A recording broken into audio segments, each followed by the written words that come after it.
اسمحوا لي أن أتكلم بلساني العربي قبل أن يحتلوا لغتي أيضاً.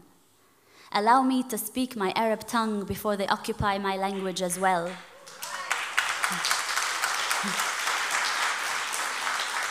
Allow me to speak my mother tongue before they colonize her memory as well. I am an Arab woman of color, and we come in all shades of anger.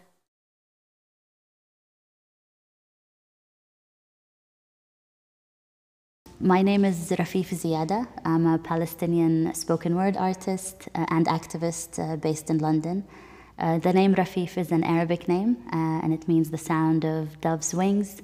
And I was named that for refugees returning to their original homes, because my parents were hoping that one day, if they don't get to see Palestine again, that I would be able to return. I'm a third-generation Palestinian refugee, and with all the problems with documentation that Palestinians have, I ended up living across many, many countries, many times deported from one country to the next. My earliest childhood memories are of Beirut. Unfortunately, it's of the war in Beirut. Later, we moved from Tunisia to many different places across the Middle East, and then finally Greece for a while. Most people, when thinking about Palestine, they think about the occupied territories and the military occupation. They often forget the story of Palestinian refugees. They often forget that this Palestinian story is a story of exile and homelessness, deportations, and continuous deportation, and the inability to go back home. The incident that created Shades of Anger was the culmination of many years and incidents of facing racism and not knowing what to do about it or how to speak to it. And sadly, the incident that actually sparked my performance was someone on my university campus kicking me and saying, "You deserve to be raped before you have terrorist children." I am an Arab woman of color, and we come in all shades of anger. All my grandfather ever wanted to do was wake up at dawn and watch my grandmother kneel and pray in a village hidden between Jaffa and Haifa. My mother was born under an olive tree on a soil they say is no longer mine, but I will cross their barriers, their checkpoints, their damn apartheid walls, and return to my homeland.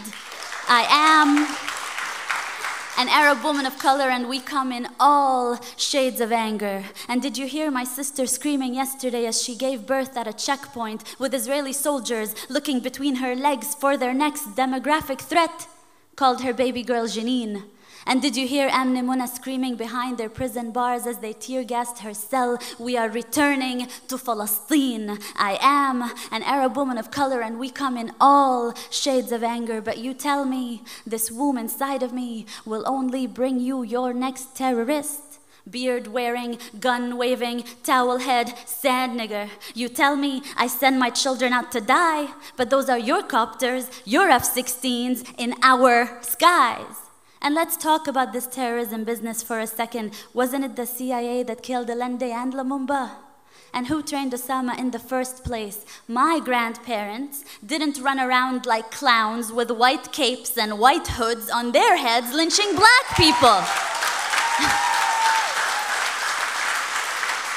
I am an Arab woman of color, and we come in all shades of anger. So who's that brown woman screaming in a demonstration? Sorry, should I not scream? I forgot to be your every Orientalist dream. Genie in a bottle, belly dancer, harem girl, soft-spoken Arab woman.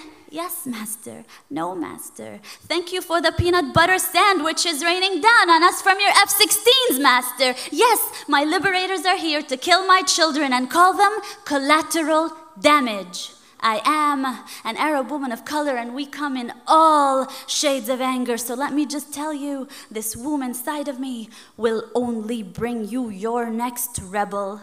She'll have a rock in one hand and a Palestinian flag in the other. I am an Arab woman of color. Beware, beware my anger. We Teach Life was written in 2008. during the attack on Gaza, during the military assault on Gaza. One of the most densely populated areas on earth being completely carpet-bombed, facing a siege, an inhumane siege, and the entire media being focused just on the Palestinians and ignoring Israeli actions completely. So we were trying to find any words to get the message through, and we were preparing.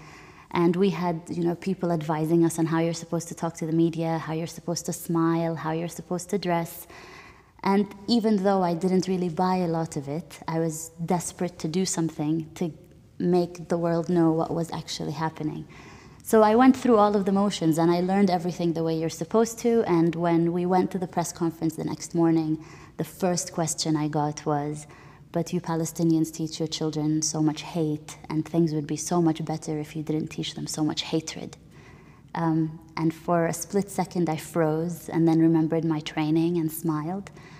But that same evening, I wrote "We Teach Life" as a response to all of the questions that Palestinians get on a constant basis. Today, my body was a TV'd massacre. Today, my body was a TV'd massacre that had to fit into sound bites and word limits. Today, my body was a TV'd massacre that had to fit into sound bites and word limits, filled enough with statistics to counter measured response. And I perfected my English and I learned my UN resolutions. But still, he asked me, "Ms. ZIADAH, don't you think everything would be resolved if you would just stop teaching so much hatred to your children?" Pause. I look inside of me for strength to be patient, but patience is not at the tip of my tongue as the bombs drop over Gaza. Patience has just escaped me. Pause. Smile. "We teach life, sir." RAFEEF, remember to smile. Pause. "We teach life, sir. We Palestinians teach life after they have occupied the last sky. We teach life after they have built their settlements and apartheid walls. After the last skies, we teach life, sir." But today, my body was a TV'd massacre made to fit into sound bites and word limits. And just give us a story, a human story. You see, this is not political. We just want to tell people about you and your people. So give us a human story. Don't mention that word apartheid and occupation. This is not political. You have to help me as a journalist to help you tell your story, which is not a political story. Today, my body was a TV'd massacre. How about you give us a story of a woman in Gaza who needs medication? How about you? Do you have enough bone-broken limbs to cover the sun? Hand me over your dead and give me the list of their names in 1,200 word limits. Today, my body was a TV'd massacre made to fit into sound bites and word limits and move those that are desensitized to terrorist blood. But they felt sorry. They felt sorry for the cattle over Gaza. So I give them UN resolutions and statistics, and we condemn and we deplore and we reject. And these are not two equal sides, occupier and occupied, and 100 dead, 200 dead, and 1,000 dead. And between that war crime and massacre, I vent out words and smile, not exotic. Smile, not terrorist. And I recount 100 dead, 200 dead, 1,000 dead. Is anyone out there? Will anyone listen? I wish I could wail over their bodies. I wish I could just run barefoot in every refugee camp and hold every child, cover their ears so they wouldn't have to hear the sound of bombing for the rest of their life the way I do. Today, my body was a TV'd massacre, and let me just tell you, there is nothing your UN resolutions have ever done about this. And no soundbite I come up with, no matter how good my English gets, no soundbite will bring them back to life. No soundbite will fix this. We teach life, sir. We teach life, sir. We Palestinians wake up every morning to teach the rest of the world life, sir. I think poetry in general is oppositional. What I love about spoken word is that it is oppositional in its form and in its content. I strive for political content, and I think one crucial way to gauge social movements is the cultural production that's happening. So I think spoken word hopefully can bridge that gap between the political and the artistic, and between culture and politics. And I think as a form, it does that beautifully. Hadil came because I wanted to tell the story of people and names that people don't just remember. And one day I was just watching the news, and in the ticker at the bottom, it just said, Palestinian family, bombing, Hadil, and death and her age. And the ticker went by, it didn't even repeat again.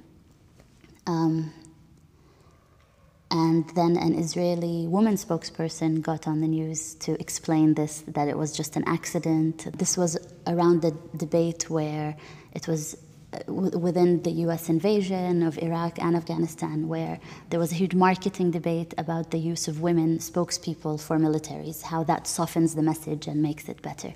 So Hadil was written for the girl Hadil to just remind the world of her.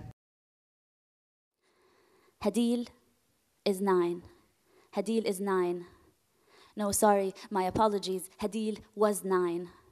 Just this morning, Hadil was 9. An official said they regret her death. Israeli officials said they regret her death, but terrorism must stop, rockets must stop, resistance must stop, or they will continue, they will continue, they will continue, they will continue to bomb Gaza until we give up the bit of dignity we have left, until we elect who they want, sign what they want, and die in silence the way they want. You see, Israeli security is absolute. It's written in blood and bulldozers and the art of women spokespersons, because death is softer coming from a woman. Death, they tell me, is more polite and elegant coming from a woman. But who? Who will tell Hadil's mother, busy baking bread and za'atar, that the doves will not fly over Gaza again. The doves will not fly over Gaza again. The doves will not fly over Gaza again. Hadil is gone, and her brother Ahmed lost his sight. The doves will not fly over Gaza again. Hadil, every prayer I remember, every prayer I remember and half remember won't bring you back. Every prayer I remember, every prayer I look inside of me to remember won't bring you back as you wrap yourself in stories of Palestine. Hide under a bed waiting for the next soldier to knock down your door to cast us out of a history we carry on our backs. Hadil, Hadil, Hadil. Who? Which of you will tell Hadil that nothing changed the day she died? Next meeting, next train, next meeting, next train. Not a pause, not a tear. Is this worth a press release?